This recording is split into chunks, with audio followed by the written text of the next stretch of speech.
Syria में हुए गृह युद्ध के बीच विद्रोहियों ने कई बड़े शहरों पर कब्जा कर लिया है। सीरिया के विपक्षी कार्यकर्ताओं और एक विद्रोही कमांडर की तरफ से ये दावा किया गया है कि सीरिया में तेजी से आगे बढ़ रहे विद्रोहियों ने कहा कि वे शनिवार को राजधानी दमिश्क के करीब थे। सेना ने जारी संघर्ष के बीच विद्रोही लड़ाके राजधानी दमिश्क में घुस चुके हैं।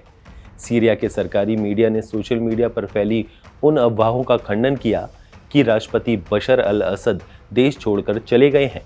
बताया जा रहा है कि असद अब भी राजधानी दमिश्क में अपने कर्तव्यों का पालन कर रहे हैं। इस्लामी समूह हयात तहरीर अल शाम HTS के विद्रोहियों ने रविवार को रणनीतिक रूप से महत्वपूर्ण शहर होम्स पर कब्जा करने का दावा करते हुए सीरिया में एक महत्वपूर्ण जीत का ऐलान किया है।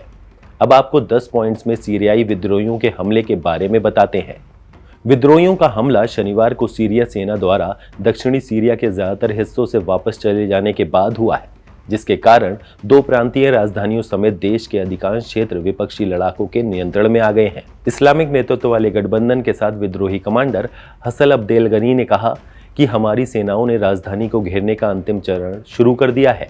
हमले का नेतृत्व करने वाले इस्लामी समूह हयात तहरीर अल शाम HTS के नेता ने लड़ाकों से कहा कि वे असद की सरकार की सीट लेने के लिए तैयार रहें, जो कि लंबे समय से निष्क्रिय संघर्ष में एक हफ्ते से अधिक समय से नए सिरे से आक्रामक है।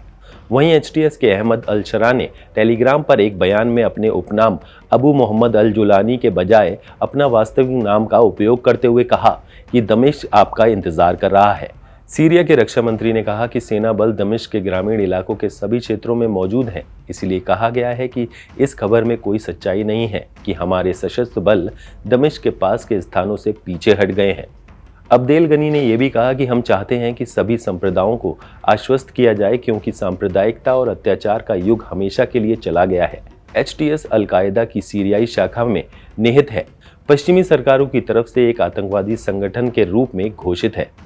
इसने हाल के सालों में अपनी छवि को नरम करने की कोशिश की है, जैसे कि इस्लामी विद्रोहियों ने अधिक क्षेत्र पर कब्जा कर लिया है। उन्होंने अब अपने नियंत्रण वाले क्षेत्रों में रहने वाले अल्पसंख्यक समूहों को आश्वस्त करने की कोशिश की है। पिछले हफ्ते शुरू हुए हमले के बाद से कम 826 लोग मारे गए हैं, जिनमें अधिकतर लड़ाके हैं, लेकिन 111 नागरिक भी शामिल हैं।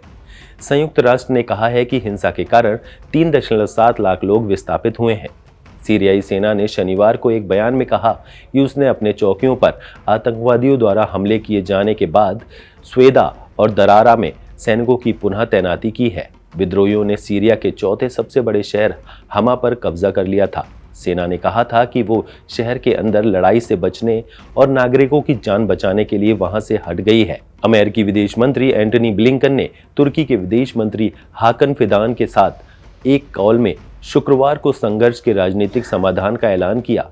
साल 2015 में पारित प्रस्ताव संख्या 2254 में एक शासकीय निकाय की स्थापना करना, उसके बाद एक नए संविधान का प्रारूप तैयार करने तथा संयुक्त राष्ट्र की निगरानी में चुनाव कराने का आह्वान किया गया था। अमेरिका के नवनिर्वाचित राष्ट्रपति डोनाल्ड ट्रंप ने शनिवार को कहा कि अमेरिका को सीरिया की स्थिति में शामिल नहीं होना चाहिए।